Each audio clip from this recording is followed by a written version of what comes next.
Good evening from one of the many cities in this region under fire tonight. The war accelerating on multiple fronts as we come on the air. The U.S. and Israel launching ferocious new attacks today on Iran to our east, even as President Trump says, quote, just about everything's been knocked out there.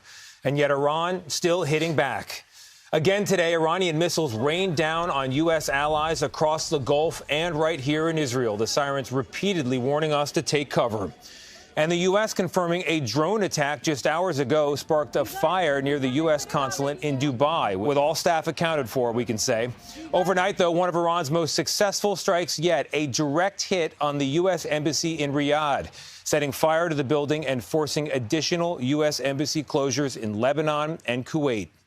Also tonight, we're learning the names of some of those American service members killed in what the Defense Department reports was a drone attack earlier this week in Kuwait. The soldiers from across the U.S. were assigned to the 103rd Sustainment Command in Des Moines, Iowa. The oldest, 42, the youngest, just 20 years old. Meanwhile, in the oil-critical Strait of Hormuz, shipping traffic is near zero tonight after the Iranian Revolutionary Guard threatened to firebomb any ships who tried to pass.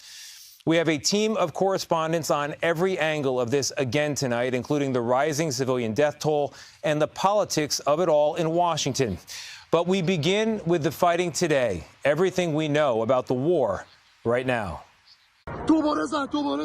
Simultaneous attacks ripped through the Iranian capital today and shocked Lebanon. The IDF launching direct strikes on Beirut's southern suburbs.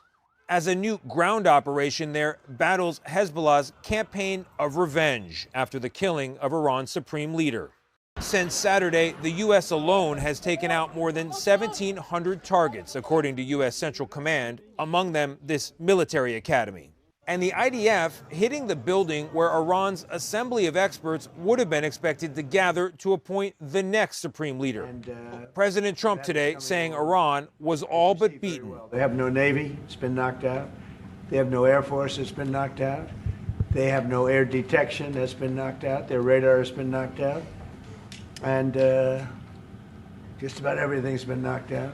Including, it seems, the Natanz nuclear facility, showing fresh damage in these newly released satellite photos.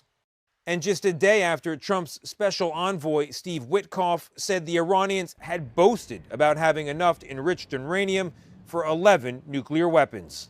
Also tonight, we're learning more about how 6 U.S. service members were killed in an Iranian drone strike in Kuwait.